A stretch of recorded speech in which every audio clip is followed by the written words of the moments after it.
جرمنٹن super speciality hospital, doctor Mir Jawad Zar Khan, senior experienced orthopaedic surgeon, bone fracture, joint replacement, hip replacement اور spine surgery کامیابی سے انجام دے رہے ہیں۔ اس کے علاوہ neuro surgery, cardiology, gynaecology, dental, general medicine, dialysis اور فزیو تھراپی جیسے شعبات میں انتہائی کامیابی کے ساتھ واجبی فیس میں علاج کیا جا رہا ہے۔ شیئرنگ اور پرائیویٹ رومز، اسپتال میں 24 گھنٹے MRI، CT scan, 2D digital X ray, ultra sound, operation theatre, ICU اور لیب کی سہولت دستیاب ہے۔ آپ کی امیدوں کے عین مطابق جرمنٹن super speciality hospital, pillar number 150، Attapur, Hyderabad.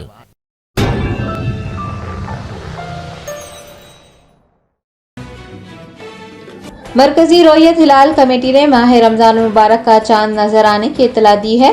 ماہ سیام کا پہلا روزہ کل سے یعنی 12 مارچ سے ہوگا۔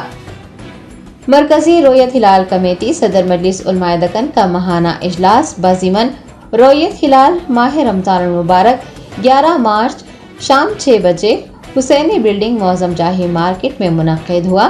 مولانا سید حسن ابراہیم حسینی قادری سجاد پاشا معتمد صدر مجلس علماء دکن کی زیر نگرانی منعقد ہونے والے اس اجلاس میں ماہ رمضان المبارک کا چاند نظر آنے کی تصدیق کی گئی ہے۔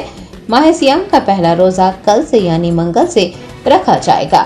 تمام مسلمانوں کو IND ٹوڈے ٹیم کی جانب سے ماہ رمضان المبارک کی مبارکباد دی جاتی ہے۔ الحمدللہ نحمدہ ونصلی علی رسولہ الکریم، اما بعد۔ ناظرین کرام، بڑی خوشی کی بات ہے کہ آج 29 شعبان المعظم کو حسینی بلڈنگ معظم جاہی مارکیٹ پر مرکزی رویت ہلال کمیٹی صدر مجلس علماء دکن کا اجلاس بضمن رویت ہلال ماہ رمضان المبارک منعقد ہوا۔ الحمدللہ اس میں ہماری کمیٹی کے بیشتر علماء و مشائخ حضرات جو کمیٹی کے ممبر ہیں انہوں نے شرکت فرمائی اور ہم کو بڑی آسانی کے ساتھ خود شہر حیدرآباد میں چاند نظر آنے کی اطلاعات ملی۔ ورنگل میں چاند نظر آیا اور اس کے علاوہ جھارکھنڈ اور دیگر مقامات پر بھی عام رویت کی اطلاعات ملی۔ لہذا مرکزی رویت ہلال کمیٹی اعلان کرتی ہے کہ کل یکم رمضان المبارک ہے، سب کو رمضان کا مہینہ مبارک۔ خدا حافظ۔